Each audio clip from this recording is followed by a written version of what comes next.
Well, I went through many uh, lives.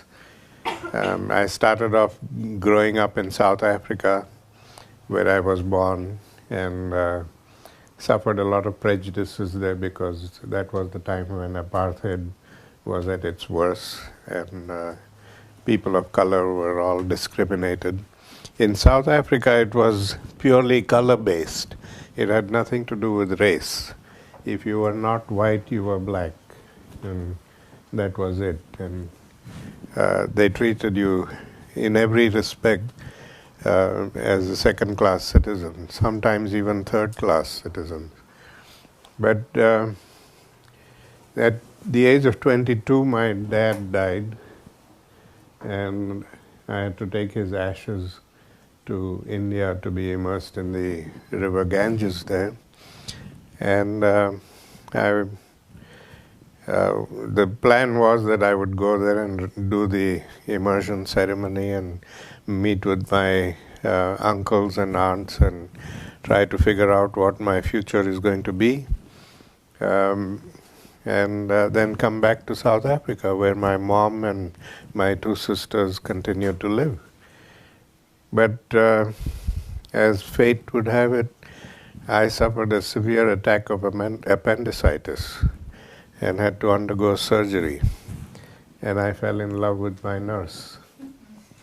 And so we decided, well, I pursued her, and she first, of course, totally rejected. And she said, it's unethical for medical people to have relationships with patients, so don't even think about it. So I got myself released from the hospital, and I said, now I'm not your patient. So that excuse is gone. So after a lot of convincing, she finally agreed to meet me to go out for a movie in the afternoon and then have an early dinner, and I would leave her back at the hospital. And the plan was that we would meet outside the cinema theater at 3 o'clock in the afternoon because the matinee show was at 3:30. So I get there at 3 o'clock and I'm waiting and waiting and waiting. She doesn't turn up till after 5. And that too, she was thrown out of her dorm room by her roommate and said, I'm not going to let you come back into the room until you go and meet him. So she came thinking that I won't be there, and she can go and tell her roommate that he wasn't there. But she was surprised to see that I was still waiting there. Well, we met and we had our dinner. We couldn't go to the movie, but the rest is history. We got married, and the South African government wouldn't allow me to bring her back with me to South Africa because of the color prejudice. And so I was forced to live in India and made a new life there. Became a journalist because that was the only thing I felt confident of being able to do. And I was working for a major newspaper called the Times of India. This is the equivalent of the New York Times here in the US. And I worked for them for nearly 30 years. And during that period, with my wife, both of us, we did a lot of social work among the poor people and women's issues and so on.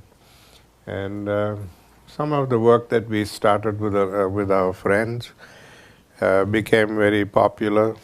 We had visitors coming from the US to see the programs, and one day we had a lady traveling alone, and she came from Mississippi.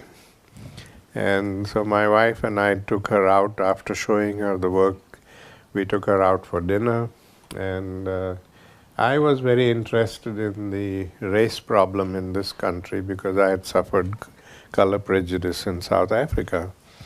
And so I was questioning her because I knew Mississippi was the hotbed of racism. And I said, she comes from Mississippi, so, and we talked, and while we were talking, it suddenly occurred to me that it would be an interesting book to write on, comparing the three types of prejudices: the color prejudice in South Africa, the race prejudice in the US, and the caste prejudice in India. The difference between the three types of prejudices is that in South Africa, as I said, it's all color-based. If you are not white, you are black. Here I noticed in the US that it's against a particular group of people. It's only against the Africans who come out of slavery. And many other Africans who have come later into the US are more readily accepted than those who have come out of slavery here.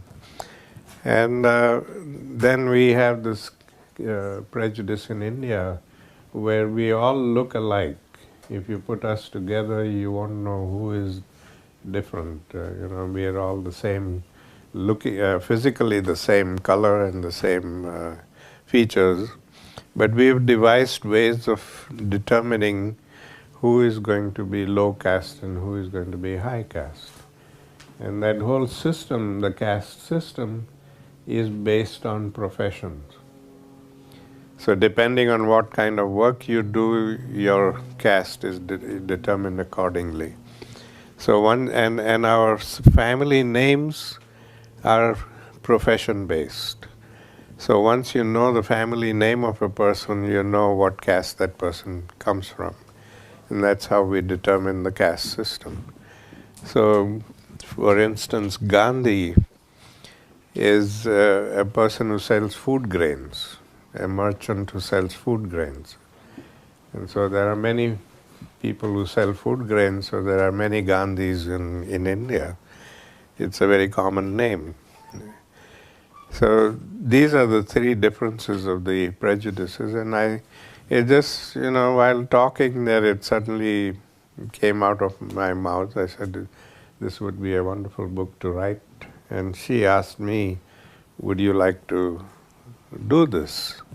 And I said, yes, I would, but I don't have the means to go to the US and study this problem and write a book then. And we left it at that. And I was surprised about 6-7 months later, I got a letter from the University of Mississippi offering me a fellowship for 1 year to come and do the book. So we came here in 1984, and after we landed here in the US, we were told by the university that the fellowship was cancelled because President Reagan had cut the education budget. And so the fellowship went down the tube. So we had to go back to India and resume work there. But then again in '87, we got the fellowship and came back. And I was based at the University of Mississippi. And one big mistake that they made was they publicized the fact that Gandhi's grandson was on the campus doing the study of racism. And so that got a lot of publicity.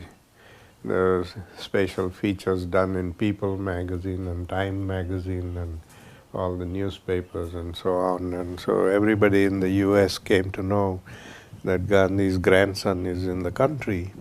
And I started getting so many invitations to go out and speak that I couldn't finish that study. It's still on the back burner.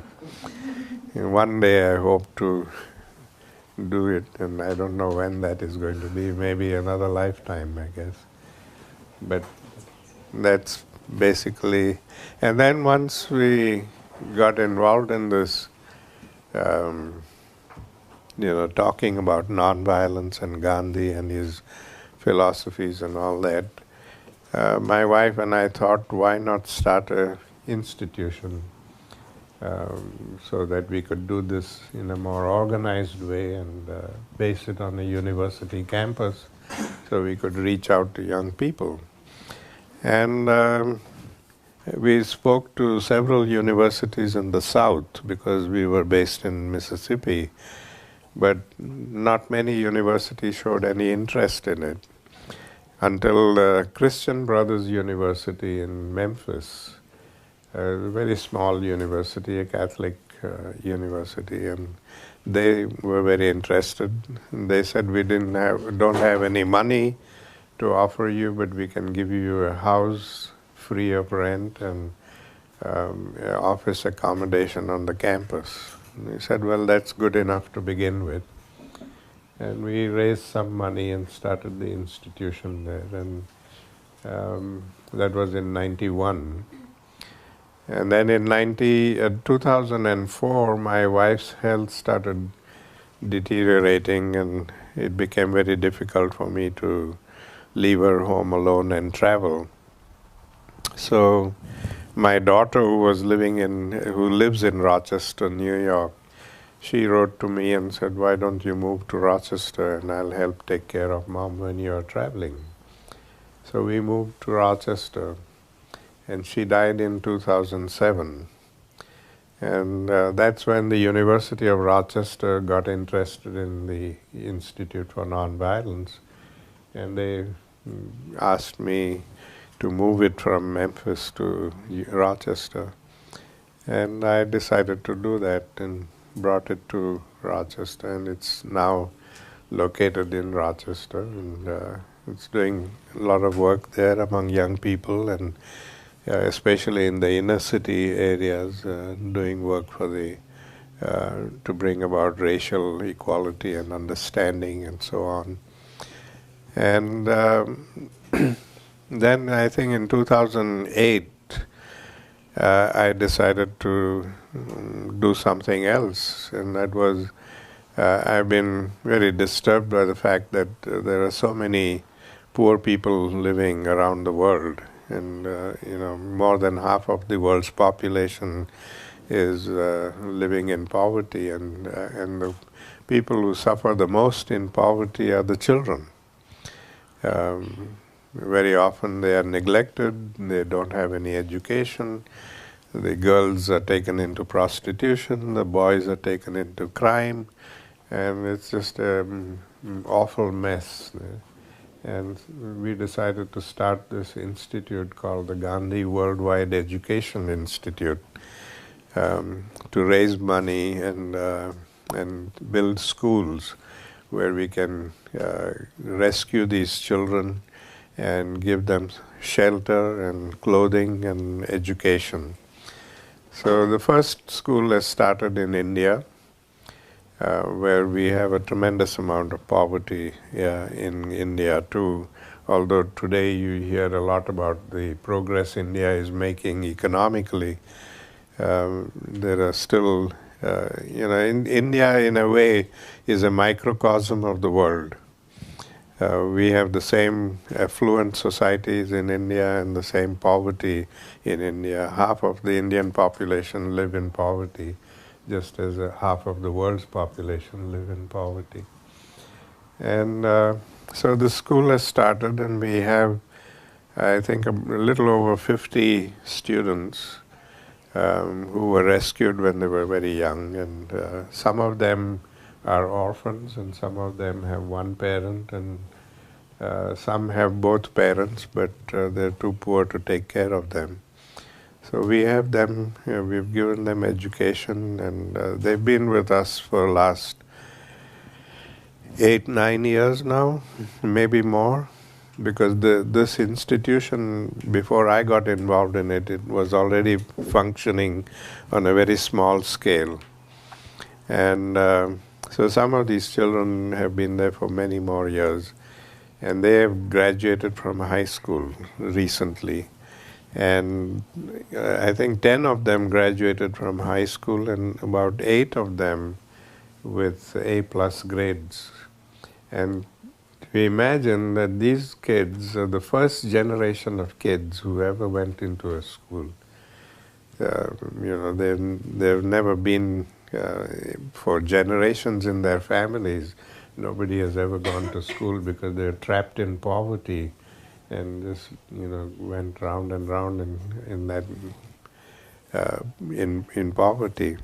So I think it's a wonderful thing for these kids to have passed the high school with such good grades. Some are going to college now, and we are going to pay for them. And we still continue to do a lot of work.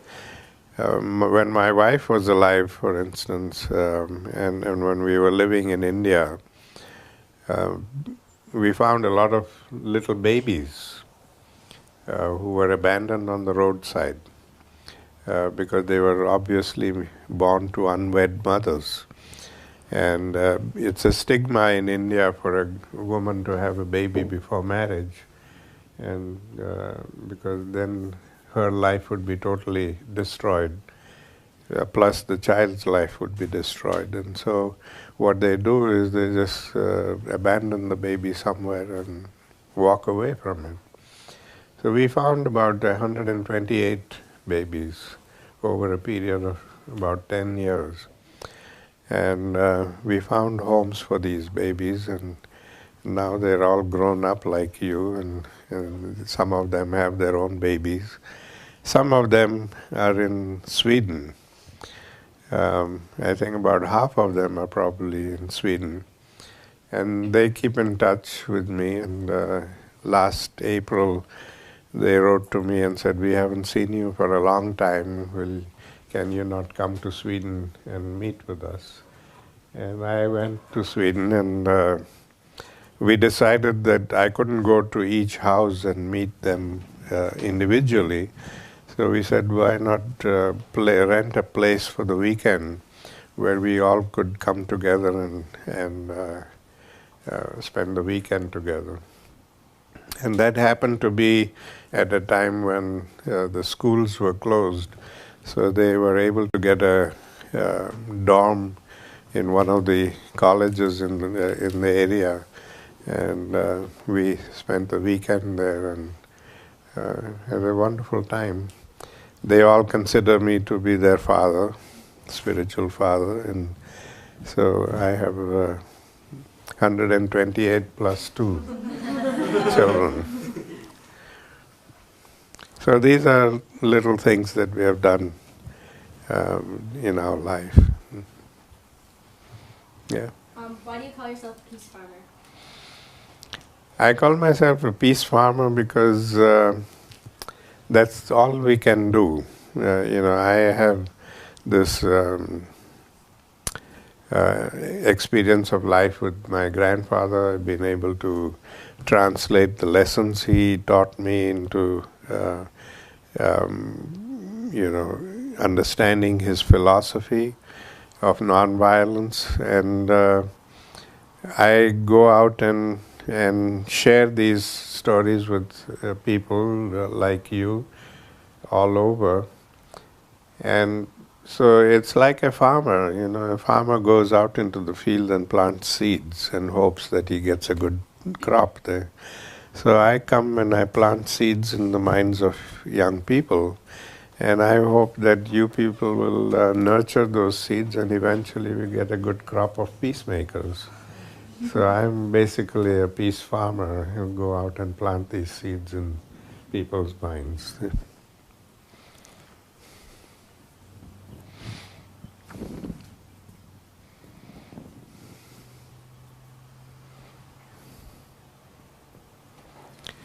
Some of you earlier were talking with me, and you said you wanted to become politicians, and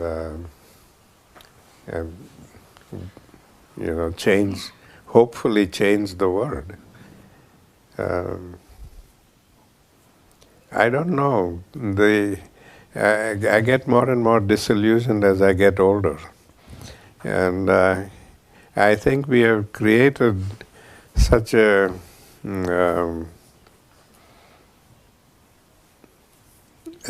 system or a safety net around the political institutions, that no individual or a small group of individuals can change that.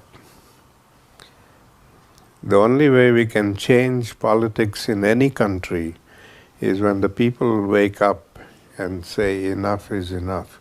We don't want this kind of politics or this kind of a life. There was a wonderful bumper sticker I read a few months ago, which said that when the people will lead, the leaders will follow. And I think that's what we need now. By becoming a politician and hoping to change things, it's not going to happen.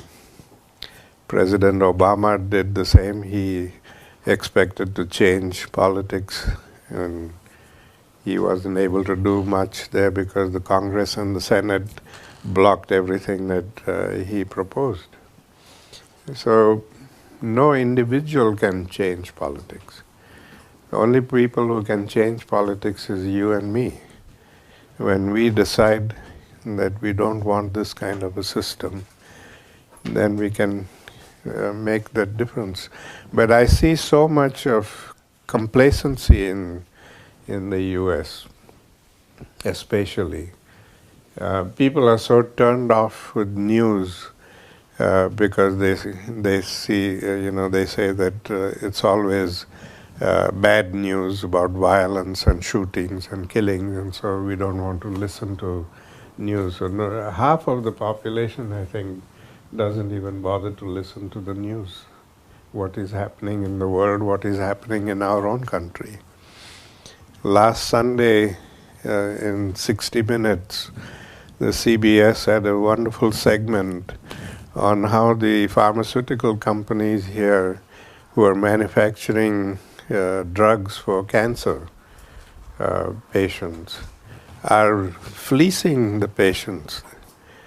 They're charging, according to them, nearly 2,000% profits on these drugs. And a cancer patient needs those drugs to survive. And they're capitalizing on that. And we are accepting that. I mean, these stories are being exposed to us. I'm sure half of the population has not heard that. And nobody reacts to it, and things happen. We see the same issue with the gun lobby. We see people owning guns, assault weapons, military weapons at home. Why would anybody need military weapons to hunt? I can understand people wanting to hunt and go out, but all you need is a rifle to hunt. Why do you need assault weapons with military kind of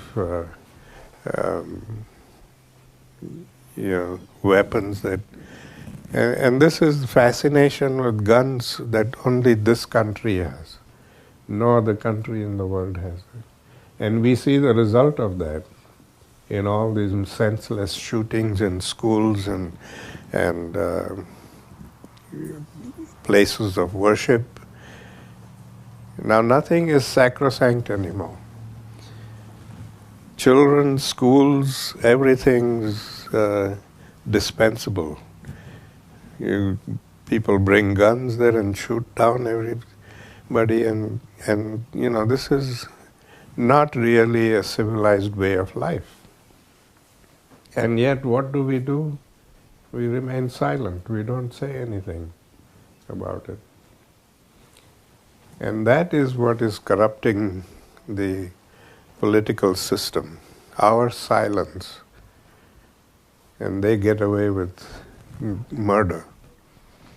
So if we want to change the world, we have to change our own attitudes. We have to become more conscious of what is going on in the world, in our name, with our votes. We vote the senators and the congressmen to represent us. They don't represent us. They represent the big lobby We vote them and they go and represent the big lobbies there and do what the lobbies tell them to do.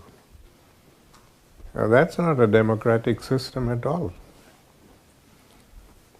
So it's only when the people wake up that things will change. What do you do when you get discouraged, when you feel sad? What do you do to get back to the way that you're speaking now? I feel like a lot of us, I get discouraged and sad sometimes when I think about how the problem is the people not realizing that they need to change what they're doing or speak up or say something about how they feel. Because I feel like Well, I do feel discouraged sometimes, but I feel that it's not hopeless, especially with the young people. If I can plant the right seeds in the minds of young people, that they are going to be the leaders of tomorrow and they can bring about a change. And so I go out and I speak with them frankly and I tell them. And I don't want them to just follow me blindly and because I said so, you got to do this. I want all of you to think about it. Think about what I've said and come to your own conclusions there. But don't get so complacent and so frustrated that you don't take interest in what's going on in the country and in the world. You're part of this world, you're part of this country, and you got to keep yourself informed about what is going on. If you don't like the TV news, read newspapers, read something, but listen to 2 or 3 types of news and come to your own conclusions there. But listen to the news, because even though it's all bad news that comes through, that is a lesson for us. Why is so much bad happening in the world, and what can we do about that?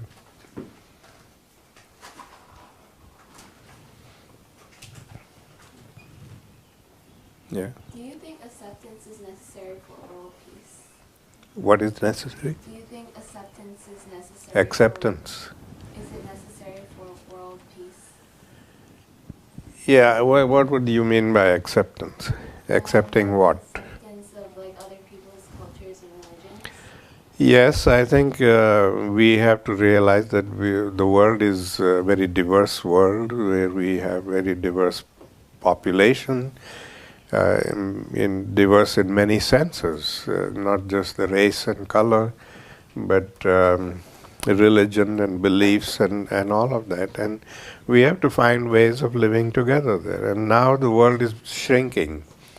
All the countries are becoming multi-religious and multinational, and people from all over the world are going to different places and staying there, and so everything is becoming very diverse there. And we have to accept that diversity. We have to accept different philosophies and different ways of life also, because all of this, you probably heard this analogy very often, but it's like a garden. If you have one kind of flowers with one color flowers all over the place, it will be boring. But when you have colorful garden with different colors and different shapes of flowers, then it makes it so much more interesting. And that's what a nation is, where we have so many different people and different colors and shapes and all that. We make life interesting. So we have to accept that diversity. We have to accept many things in life, but with understanding. Accept it with understanding, not blind following.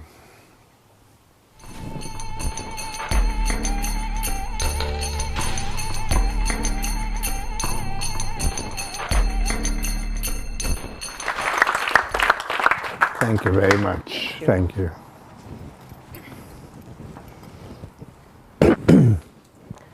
Thank you very much. It's a great pleasure to be here this evening and to be able to participate in this wonderful program.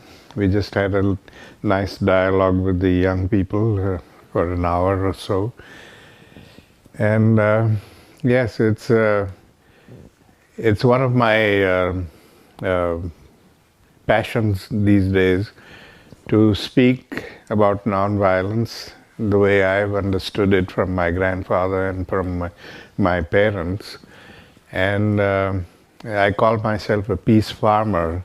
So I go out and plant these seeds of peace and nonviolence in the minds of people, especially the young people, and hope that they will be nurtured, and eventually we'll be having a world of peace where all of us can live in peace and harmony with each other. A lot of people seem to think that nonviolence is a tool to use for conflict resolution. And I don't blame them, because my grandfather used it in India to get independence for the country, and Dr. Martin Luther King used it here to get civil rights for his people. Mandela used it in South Africa. All of them used the weapon of nonviolence for conflict resolution. But what I have understood from my grandfather, what the lessons that he taught me as a young boy, is that nonviolence is actually about personal transformation. That unless we transform the culture of violence that dominates us today, a culture of violence that is so deeply rooted in every aspect of human life, that our sports have become violent, our language is violent, our entertainment is violent, our relationships are violent, everything about us is violent. And it's that culture of violence that is eating away at the human society like cancer. And what we need to do is to transform that culture of violence into a culture of non-violence, which some people tell me that non-violence is negative because it's the opposite of violence. And I don't agree with them, because to practice non-violence, we have to have a lot of compassion, love, respect, understanding. And I think these are attributes of a civilized society. On the other hand, to practice violence, we have to bring out the worst in us. All the hate and the prejudice and anger and frustration, and all of these have to emerge so that we can be violent and be able to dehumanize people and create that kind of violence there. So it's non-violence is the only way that can transform this world, that can bring about peace in this world. If we don't change that culture of violence to a culture of non-violence, peace will never be able to be achieved by us. We can go on seeking peace, but peace will never be achieved, because we are trying to create something that we don't know what it looks like. And we can't create something if we don't know what it looks like there. So we've got to put an image to peace. And the only image that we can build is where everybody lives in harmony, where there is no racial and color and religious and all of these divisions that we have created in society, where we can merge all of that and live with respect. People talk about tolerance, and they say we must learn tolerance, we must learn to tolerate diversity. I don't agree with that, because tolerance implies that we don't necessarily have to respect the person, but because we can't do anything about it, we'll just tolerate the person or tolerate the people who are different. And that is not very positive. What we need is respect between people. And that is what we need to teach our children about. When I was 12 years old and sent to my grandfather to live with him for a while, one of the lessons that he taught me was a very profound lesson, although it came from a very simple act. I was coming back from school one day, and I happened to have a little 3-inch butt of a pencil in my hands. And I thought to myself, I deserve a better pencil. This is too small for me to use. And so without a second thought, I just threw the pencil away because I was so sure that grandfather would give me a new one when I asked him for it. But that evening when I met grandfather and asked him for a new pencil, instead of giving me one, he subjected me to a lot of questions. He wanted to know how the pencil became small and where did I throw it away and why did I throw it away, and on and on and on. And I couldn't understand why he was making such a fuss over a little pencil until he told me to go out and look for it. And I said, you must be joking. He said, you don't expect me to look for a little pencil in the dark? He said, oh yes, I do. Here's a flashlight. And he sent me out with the flashlight to look for this pencil, and I think I must have spent about 2 hours searching for it. And when I finally found it and brought it to him, he said, now I want you to sit here and learn 2 very important lessons. The first lesson is that even in the making of a simple thing like a pencil, we use a lot of the world's natural resources.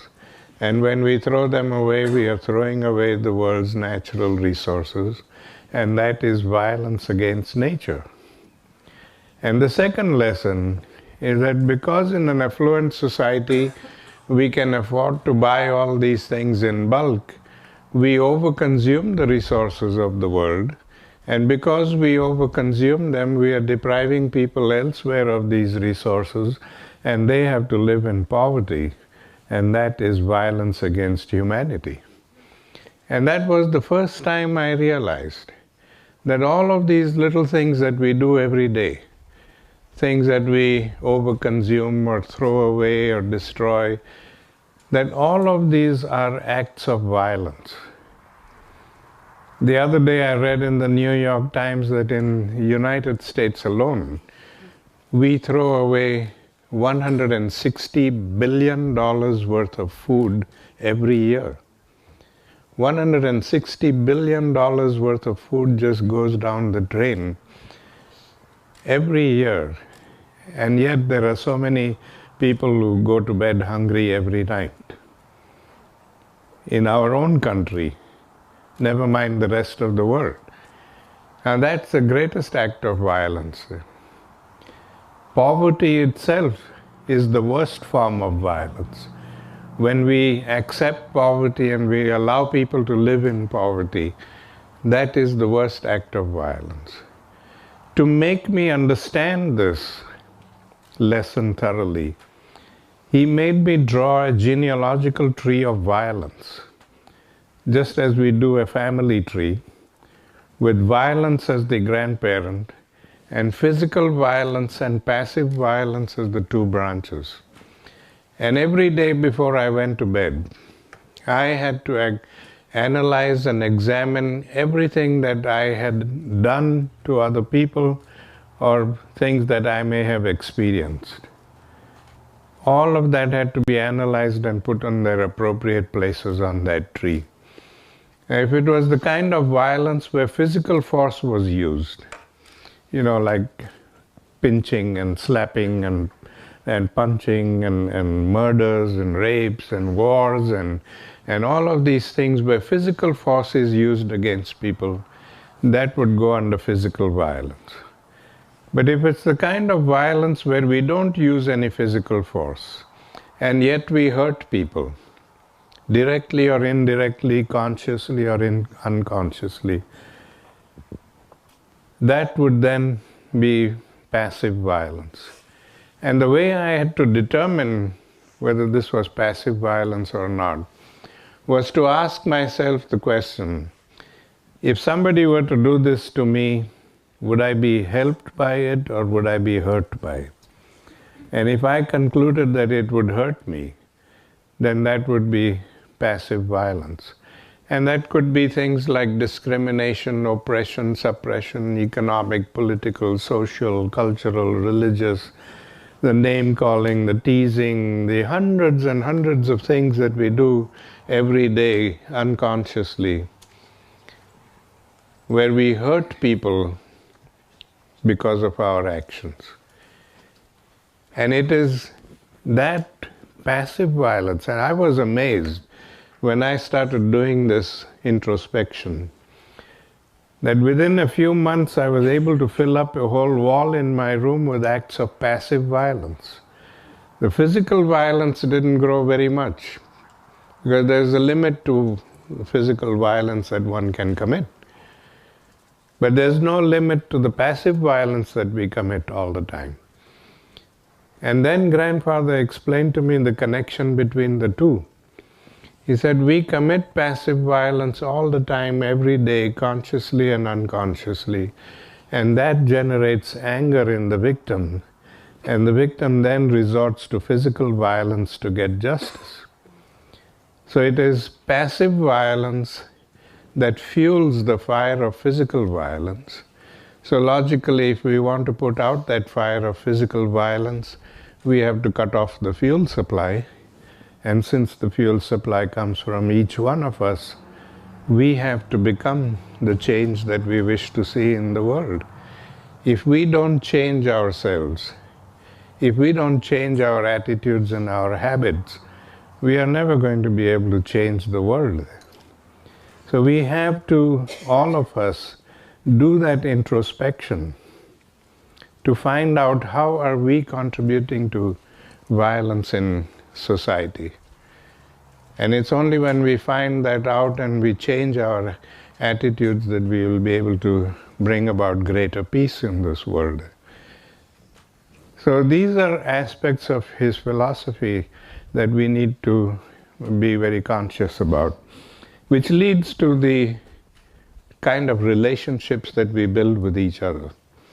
Today our relationships, because of the culture of violence that dominates us, are based on self-interest. We are always thinking about, what am I going to gain from this person? And if I don't gain anything from that person, why should I bother to have a relationship? And when we start off a relationship in that way, it's a very negative thing. And that relationship doesn't last very long. It will last only until we can get something out of the person. The moment we stop getting anything out of the person, we break off the relationship. And every time we break a relationship, we are creating a potential for conflict. Relationships in a culture of non-violence are built on the 4 principles of respect, understanding, acceptance, and appreciation. We have to respect ourselves and respect each other and respect our connection with all of creation, which is very important. Today we seem to think that we are independent individuals and we can do whatever we like and it's nobody's business. We are not independent individuals. We are interdependent, interconnected, interrelated, not only as human beings, but with nature itself. And we've got to respect that. And it's only when we begin to respect that that we will understand who we are and what we are and why are we here on earth. We are not here by accident. We are all here to fulfill a purpose. But we've got to find out what that purpose is. Otherwise we can just exist from morning till evening or from birth to death, not achieve anything except doing the same old routine every day. And that's not what we are here for. We are here to enhance our societies, enhance our families, to raise every one of them to a higher level by raising ourselves to a higher level. we can all do that. We can achieve that.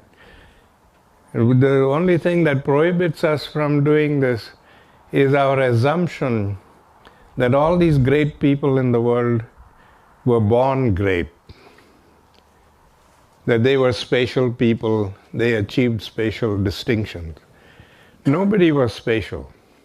They all came from the same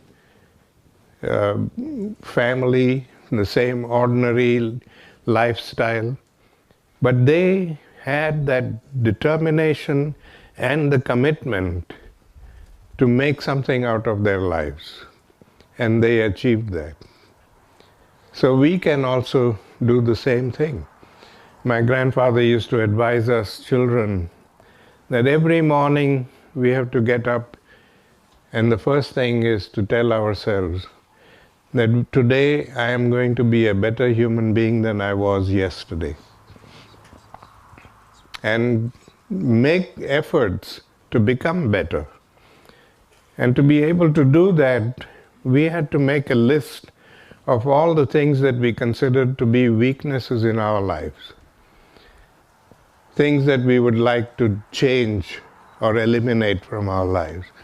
Make a list of that and then work on each one of them every day so that you can become better and turn those weaknesses into strengths. And that is how we enhance ourselves, and through ourselves we enhance our families and our societies. And these are simple things that all of us can do and can achieve. Like I said, anger was a very important aspect of his philosophy. And there's a reason behind it. Today, experts tell us that more than 90% of the violence that we experience in our own lives or in the lives of our nation is generated by anger. We get angry and we say things and we do things that sometimes changes the course of our lives completely. And yet, anger is not something that we need to be ashamed of. It's not something that we want to eliminate or do away with. Anger, my grandfather used to say, is like fuel to the automobile. If we don't put fuel in the automobile, it's not going to run. If we don't have anger in us, we are not going to function. We are not going to do the things that we ought to be doing. What we should be ashamed of is that instead of using that energy positively and constructively, we abuse that energy and cause death and destruction. He used to tell us that anger is like electricity. It is just as powerful and just as useful, but only if we use it intelligently. But it can be just as deadly and destructive if we abuse it. So just as we channel electrical energy and bring it into our lives and use it for the good of humanity, we must learn to channel anger in the same way so that we can use that energy for the good of humanity rather than abuse it and cause death and destruction. He suggested that I write an anger journal. He said every time you get angry, don't act on it. Don't say anything or do anything that you're going to regret. But write a journal. But write the journal with the intention of finding a solution to the problem. And then commit yourself to finding a solution, which is very important. Today a lot of people tell me they have been writing an anger journal for a long time, but it hasn't really helped them, because every time they go back and read the journal, they're just reminded of the incident, and they get angry all over again. So we don't want to have the journal remind us of the incident. We want the journal to help us find a solution to it. So it's important that we write the journal with the intention of finding a solution and then commit ourselves to finding that solution. I did this for many years, and I must say it helped me considerably in learning how to channel the anger into constructive and intelligent action. For this you require a strong mind. Today, unfortunately, we don't pay any attention to our mind. We assume that because we go to schools and colleges and learn and fill our minds with knowledge, that is all that is needed. But it's like, mind is like the body. If we don't exercise and if we don't do enough activity to strengthen the body is going to be very weak. So just as we do physical exercises to strengthen the body, we need to do mental exercises to strengthen the mind. The result of not doing these exercises is that at any given moment, if you look at yourself, you will find that your mind is filled with a dozen different thoughts. Even as you sit here and listen to me, your mind has a dozen different thoughts racing through the mind all the time. To that extent, you are distracted, you are not in control of your mind, and so you can't pay full attention to anything. And that's why when we get angry, before we know it, we say something or do something that we regret. So we need to do some simple exercises to strengthen our mind. The exercise that my grandfather taught me was to sit quietly in the room for a few minutes every day and to hold in front of me something that gave me pleasure to look at. It could be a flower, or it could be a photograph of somebody, or anything that gives you pleasure to look at. Hold that in front of you, and for 1 full minute, concentrate entirely on that object. And then shut your eyes and see for how long you can keep that image in your mind's eye. In the beginning, I found the moment I shut my eyes, the image vanished. But when I began to do this exercise regularly every day, I found that I could keep that image longer and longer in my mind's eye. And to that extent, I was able to gain control of my mind and focus full attention on whatever needed my attention at that moment. And these are things that we need to do to be able to eliminate the violence that we experience in our own lives. And if we do that and change ourselves, we will then be able to change society and everybody else, and that's how peace can be achieved there. But after learning this profound lesson from grandfather, I wanted to test him and see whether he himself had learnt it or not. And as I said, this was the time in his life. He was very busy with many things. He was not only concerned with the independence of India and leading the struggle, but he was concerned about the education of children and the emancipation of women and the untouchable people. And all of these things were very important to him. So he had programs going on in all these different fields. And all those programs needed funding, and he realized that the easiest way for him to raise the money was to sell his autograph. Because every morning and evening there would be hundreds and sometimes thousands of people who would attend his prayer services. And all of them would seek his autograph. So he put a fee of 5 rupees, which in today's currency would probably be around $5 for an autograph. And every day when I was living with him, I had to go out into the audience, collect the autograph book and the money, and bring it to him for his signature. And one day I thought to myself, if everybody could get his autograph, why not me? After all, I'm his grandson and I deserve an autograph too. But I didn't have any money. And so I got myself a little autograph book and I slipped it into the pile, hoping that he wouldn't notice the absence of money there. But when he came to that book, he said, "Why is there no money for this autograph?" And I said, "Because it's my book." And he said, "Well, you should know that I don't make an exception even for grandsons.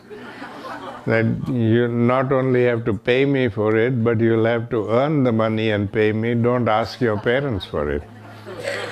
And I said, "No way." He said, "You're my grandfather, and I'm going to make you give me this autograph free." So he laughed and said, "All right, let's see who wins."